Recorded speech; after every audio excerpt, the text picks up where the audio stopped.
मी Shinde R S, electronics निदेशक, ITI Radhanagari. आज आपण हा जो व्हेरिएबल रेजिस्टर आहे, ज्याला रिओस्टॅट या नावानं ओळखलं जातं, त्या रिओस्टॅटची व्हॅल्यू किंवा रेजिस्टन्स तो कसा मोजला जातो आणि ह्या रिओस्टॅटचं टेस्टिंग कसं केलं जातं याविषयी माहिती घेणार आहोत. हा जो रिओस्टॅट आहे, या रिओस्टॅटला 3 टर्मिनल असतात. त्यामध्ये हे जे टर्मिनल आहे हे 1 नंबरचं टर्मिनल आहे, हे 3 नंबरचं टर्मिनल आहे, हे जे टर्मिनल आहे हे 2 नंबरचं टर्मिनल आहे. असे रिओस्टॅटला 3 टर्मिनल आहेत. ही जी 3 टर्मिनल आहेत, ह्या 3 टर्मिनलपैकी हे 1 नंबरचं आणि 3 नंबरचं टर्मिनल आहे. ह्या 1 नंबर आणि 3 नंबरच्या टर्मिनलमध्ये हा जो रिओस्टॅट आहे तो किती व्हॅल्यूचा आहे, म्हणजे ह्या रिओस्टॅटची जी व्हॅल्यू आहे किंवा रेजिस्टन्स आहे तो किती आहे, तो रेजिस्टन्स आपल्याला 1 नंबर आणि 3 नंबर या 2 टर्मिनलमध्ये मिळतो. 1 नंबर आणि 2 नंबर या 2 टर्मिनलमध्ये व्हेरिएबल रेजिस्टन्स मिळतो. त्याप्रमाणे 3 नंबर आणि 2 नंबर या 2 टर्मिनलमध्ये व्हेरिएबल रेजिस्टन्स मिळतो. म्हणजे ह्या रिओस्टॅटमध्ये जे 2 नंबरचं टर्मिनल असतं ते 2 नंबरचं टर्मिनल व्हेरिएबल असतं आणि 1 नंबर आणि 3 नंबर ही जी 2 टर्मिनल आहेत, ह्या 2 टर्मिनलमध्ये फिक्स्ड रेजिस्टन्स मिळतो. ह्या रिओस्टॅटचा रेजिस्टन्स मोजताना हा जो मल्टीमीटर आहे, ह्या मल्टीमीटरवर रेंज सिलेक्ट करावी लागते. ह्या मल्टीमीटरवर रेंज सिलेक्ट करण्यासाठी मध्यभागी हा सिलेक्टर स्विच आहे. ह्या सिलेक्टर स्विचला ह्या ठिकाणी ॲरो आहे. जी रेंज आपल्याला सिलेक्ट करायची आहे त्या रेंजवर हा ॲरो न्यावा लागतो. हा ॲरो त्या रेंजवर नेल्यानंतर ती रेंज सिलेक्ट केली जाते. रिओस्टॅटची व्हॅल्यू मोजण्यासाठी हा जो ओम मीटर आहे, ह्या ओम मीटरमध्ये ह्या ज्या रेंजेस आहेत इथून इथपर्यंत, त्यापैकी एक रेंज किंवा 1 मीटर आपल्याला सिलेक्ट करावं लागेल.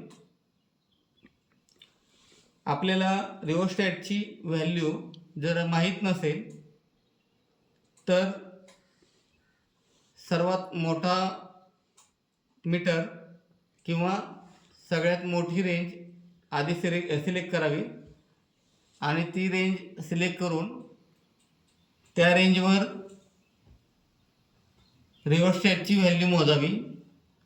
जर त्या रेंजवर रिओस्टॅटची व्हॅल्यू दाखवली गेली नाही किंवा व्यवस्थित दाखवली नाही तर मग दुसरा मीटर किंवा दुसरी रेंज सिलेक्ट करावी. अशा प्रकारे ज्या रेंजवर किंवा ज्या मीटरवर रिओस्टॅटची व्हॅल्यू व्यवस्थित दाखवेल ती रेंज किंवा तो मीटर सिलेक्ट करावा. हा जो रिओस्टॅट आहे हा रिओस्टॅट 15 ओमचा आहे. त्यामुळं आपण ह्या ओम मीटरपैकी हा जो 200 ओमचा ओम मीटर आहे किंवा 200 ओमची जी रेंज आहे ती रेंज सिलेक्ट करणार आहोत. तेव्हा प्रथम 200 ओमचा मीटर किंवा 200ची रेंज आपण सिलेक्ट करू. हा ॲरो 200च्या रेंजवर आलेला आहे, म्हणजे ही रेंज आता सिलेक्ट झालेली आहे. रेंज सिलेक्ट केल्यानंतर ह्या ठिकाणी जे सॉकेट दिसते त्या सॉकेटपैकी ज्या सॉकेटच्या शेजारी फी ओहम असं लिहिलेलं आहे त्या ठिकाणी पॉझिटिव्ह प्रोब बसवला जातो आणि ज्या ठिकाणी कॉमन लिहिलेलं आहे त्या ठिकाणी निगेटिव्ह प्रोब बसवला जातो. आता आपण दोन्ही प्रोब बसवून घेतलेले आहेत. आता ह्या मल्टीमीटरनं आपण रिओस्टॅटची व्हॅल्यू मोजूया.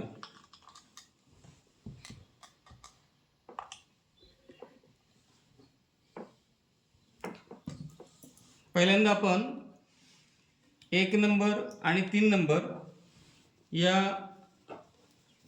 दोन टर्मिनलमध्ये व्हॅल्यू मोजू. ह्या 1 नंबर टर्मिनलला मी मीटरचा एक प्रोब लावलेला आहे आणि 3 नंबर टर्मिनलला एक प्रोब लावलेला आहे. मीटरचा रेजिस्टन्स 16 ओम दाखवतोय. हा जो रेजिस्टन्स आहे हा फिक्स आहे 16 ओम, म्हणजे ह्या रिओस्टॅटची जी व्हॅल्यू आहे ती व्हॅल्यू मीटरच्या डिस्प्लेवर दाखवत आहे. त्यानंतर 1 नंबर टर्मिनल आणि हे जे 2 नंबर टर्मिनल, ह्या दोन टर्मिनलमध्ये आपल्याला व्हेरिएबल रेजिस्टन्स मिळतोय का ते आपण पाहू.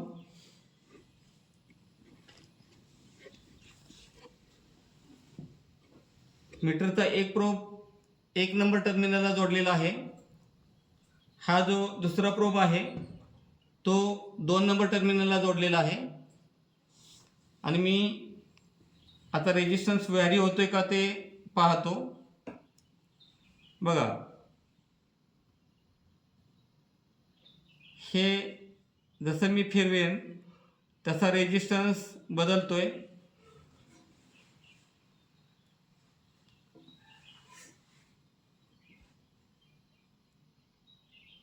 हा रेजिस्टन्स बदलत आहे, म्हणजे 1 नंबर टर्मिनल आणि 2 नंबर टर्मिनल यामध्ये व्हेरिएबल रेजिस्टन्स मिळत आहे.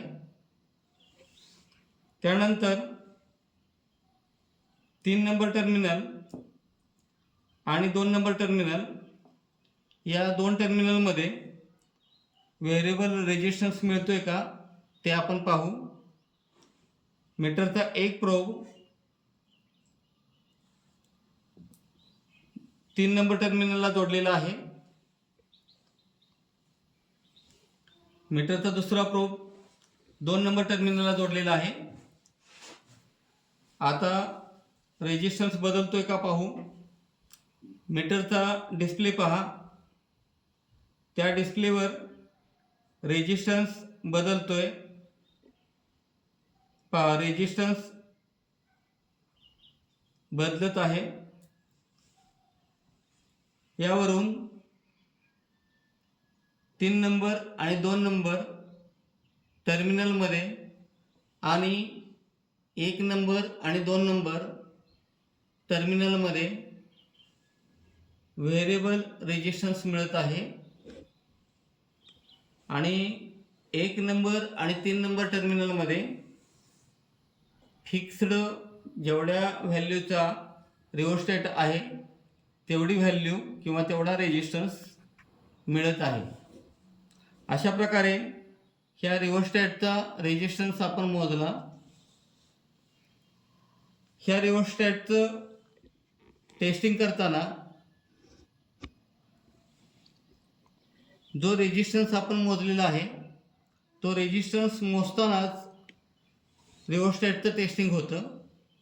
म्हणजे जर 1 नंबर आणि 2 नंबर 1 नंबर आणि 3 नंबर टर्मिनलमध्ये आपण रेजिस्टन्स मोजला आणि तो रेजिस्टन्स आपल्याला मिळाला नाही तर त्यावेळी हा रिओस्टॅट ओपन आहे असं समजावं. जर आपल्याला रेजिस्टन्स मिळाला परंतु रेजिस्टन्स आपल्याला 0 दाखवला तर हा रिओस्टॅट शॉर्ट आहे असं समजावं. आणि रेजिस्टन्स आपल्याला दाखवला तर हा रिओस्टॅट चांगला आहे हे समजायला हरकत नाही. त्याप्रमाणे रिओस्टॅटच्या 1 नंबर आणि 2 नंबर त्याप्रमाणेच 3 नंबर आणि 2 नंबर या टर्मिनलमध्ये व्हेरिएबल रेजिस्टन्स जर मिळाला तर हा रिओस्टॅट चांगला आहे. जर व्हेरिएबल रेजिस्टन्स मिळाला नाही तर मात्र हा रिओस्टॅट खराब आहे असं समजावं. अशा प्रकारे आज आपण ह्या रिओस्टॅटची व्हॅल्यू मोजली आणि रिओस्टॅटचं टेस्टिंग कसं करायचं त्याविषयी माहिती घेतली.